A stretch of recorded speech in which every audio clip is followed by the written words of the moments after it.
Welcome to my channel.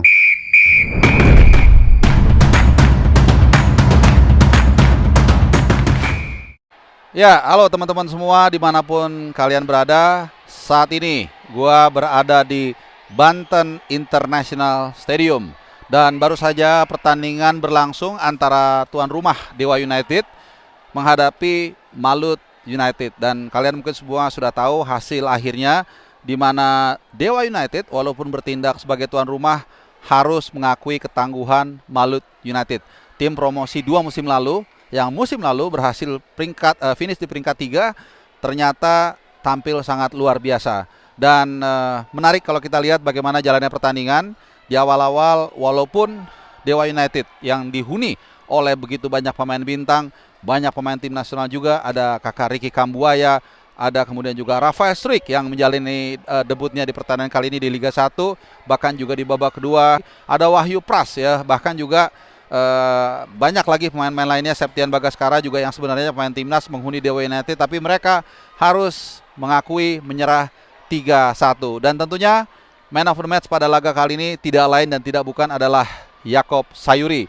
Yakob memang top, Yakob Sayuri nyayur di pertandingan kali ini. 3 gol yang tercipta, semuanya ada peran dari pemain yang sempat mencuat juga, sempat membawa juara PSM Makassar, di mana dia menjadi asister ya bagi gol pertama, tentunya bagi timnya, bagi Malut United. Kemudian gol kedua juga diciptakan karena memanfaatkan kesalahan dari lini belakang Dewa United yang tampaknya tim kepelatihan dari Malut United mengerjakan PR-nya dengan baik. Duet back Casio dan Nick Kuipers yang seolah-olah sangat tangguh dan sangat kokoh, tapi memiliki kelambatan dan juga kekurangan kompakan dalam beberapa kesempatan dimanfaatkan dengan baik. Dan kesalahan itu dimanfaatkan dengan baik oleh Yakob Sayuri yang kali ini bermain sebagai forward left. Nah, gol ketiga pun ada andil dari anak Papua yang satu ini, di mana memanfaatkan juga kesalahan lini belakang dari Dewa United. Kemudian dia melakukan soloran dan sebelum dijatuhkan oleh pemain belakang Dewa United. Dan kemudian ini dia, gundul bukan sebarang gundul, David da Silva yang masuk di babak kedua, kemudian dipercaya menjadi algojo dan membuat skor 3-0. Betul, memang sempat ada gol balasan dari Dewa United di penghujung laga, tapi itu tidak bisa menyelamatkan Dewa United dari kekalahan pertamanya di laga pertamanya di stadion ini pula, yang menjadi debutan yang tentunya menjadi tekanan besar bagi pelatih Jan Ode Rikring, pelatih asal Belanda yang digadang-gadang akan membawa Dewa United menjadi salah satu kandidat juara musim ini. Sepanjang pertandingan kita lihat tuan rumah memang menguasai pertandingan dengan formasi 4-3-3, di mana Wahyu Pras ada di kanan, Edo di kiri, dan duet Twin Tower Casio dan juga Nick Kuipers mampu diobrak-abrik dengan baik oleh pasukan Malut United. Nah teman-teman semua, pada pertandingan ini juga ada satu pemain yang menyita perhatian kita, siapa lagi kalau bukan Rafael Elklemer Struijk, di mana banyak yang menunggu penampilan pemain yang pada laga tadi menggunakan sepatu berwarna orange ya. Dia main di kiri, tapi kebetulan ada seorang teman yang bertanya ke gua soal penampilan, dia gua bilang jujur sangat jelek sekali, dan kita lihat belum ada chemistry yang terbangun antara Struijk dengan pemain lainnya. Kemudian dia juga beberapa kali terlambat mengambil keputusan. Justru tumpuan serangan Dewa di awal-awal banyak ada di Taisei Marukawa ya, walaupun juga tentunya dia tidak bisa menggendong tim ini untuk membawa kemenangan di laga perdananya kali ini. Tentunya ini pertandingan yang menarik, stadionnya juga sangat menarik, meskipun tentunya belum banyak yang hadir di sini karena memang perjalanannya tidak mudah teman-teman ya. Dari Jakarta ini memakan waktu hampir 2 jam. Ya, ini tentunya sebuah pengalaman yang luar biasa. Bahkan gue juga ketemu dengan teman-teman jurnalis juga yang dari sini, mereka mengatakan baru pertama kali juga ke sini. Dan tentunya stadionnya bagus, stadionnya cukup cukup rapi begitu ya. Tapi tentunya ada beberapa hal mungkin yang patut ditarik isu di sini. Soal internet juga mungkin agak sedikit lambat, tapi overall ya, kita kembali ke pertandingan ini, sebuah sinyal juga positif bagi tim nasional kita yang kurang lebih 1 bulan lagi kita akan menghadapi Kuwait dan Lebanon di Surabaya pada partai persahabatan, dan kemudian 2 bulan dari sekarang, tepatnya 8 dan 11 Oktober, kita akan menghadapi Arab Saudi dan juga Irak dalam kualifikasi Piala Dunia round keempat di Jeddah di Saudi Arabia. Tentunya kita bisa lihat bagaimana penampilan dari para pemain tim nasional kita ini bermacam-macam.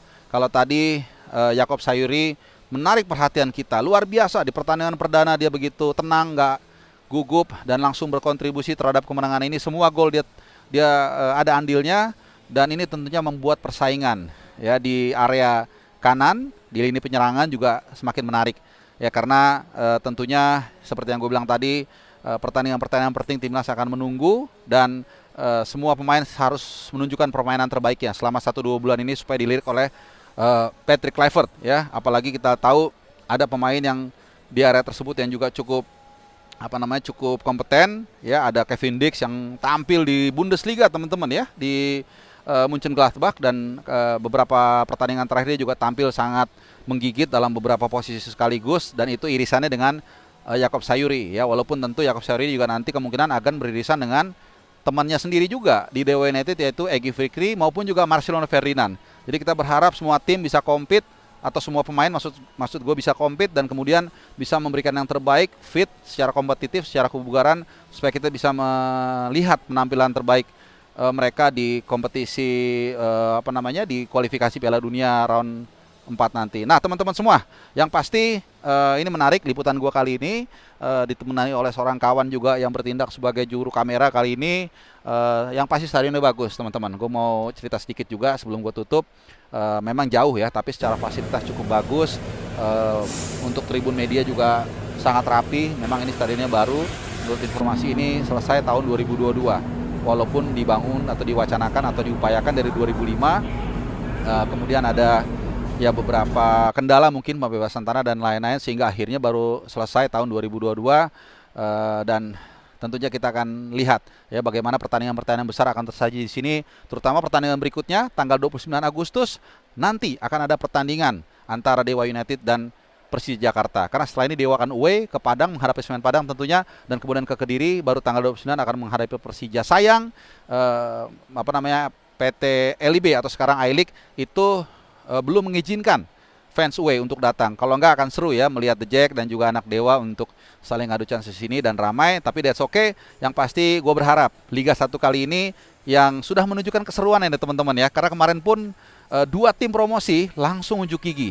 Persija Jepara bermain di Parepare, sempat tertinggal 0-1, tapi Laser Kalinyamat langsung bisa membalas 1-1 dan membawa 1 poin dari lawatan yang sangat horor ya setiap ke Parepare, karena memang jarang tim lawan bisa membawa poin dari sana. Dan kemudian juga yang paling mengejutkan adalah PSM Yogyakarta. Bagaimana mereka menghadapi tim yang sudah mapan di Liga 1, Persibaya Surabaya, mereka juga mencuri kemenangan lewat gol terakhir di Gelora Bung Tomo. Dan itulah laporan gua dari Banten International Stadium, stadion yang sangat luar biasa juga, penampilan yang luar biasa. Tapi mungkin buat Dewa United ini belum saatnya menang. Bagi Malut selamat, karena ini adalah 3 poin yang sangat penting dalam upaya Malut untuk mencapai posisi yang lebih baik daripada musim lalu di musim ini. Ada banyak tim yang punya kandidat juara. Persib juga sudah menunjukkan bagaimana mereka menjadi juara bertahan yang juga tetap punya ambisi untuk mencetak hat-trick. Beberapa jam sebelumnya mereka juga menang 2-0 dari tim yang hampir terdegradasi musim lalu, yaitu Semen Padang. Lalu kemudian juga ya Dewa United tadinya menjadi unggulan walaupun saat ini di pertandingan pertama kalah.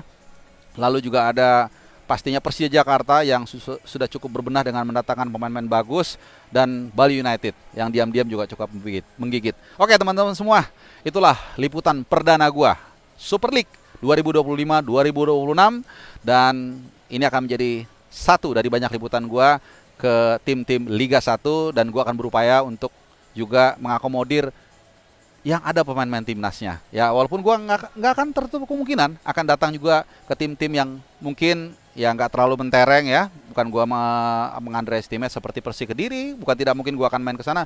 Ke Jepara, maybe one day gua akan izin untuk teman-teman ke sana meliput supaya kita melihat keseruan dari Liga 1 atau sekarang Super League yang kata Yomsi Wantahamata itu adalah kawah candar di bungkanya tim nasional Indonesia. Nah teman-teman semua, terima kasih buat perhatiannya. Mudah-mudahan sajian gua, laporan gua kali ini yang agak sedikit berbeda dari Banten International Stadium yang jauh luar biasa ya, tapi dekat di hati, bisa ya mengisi dahaga kalian akan informasi sepak bola lokal. Terima kasih teman-teman semua.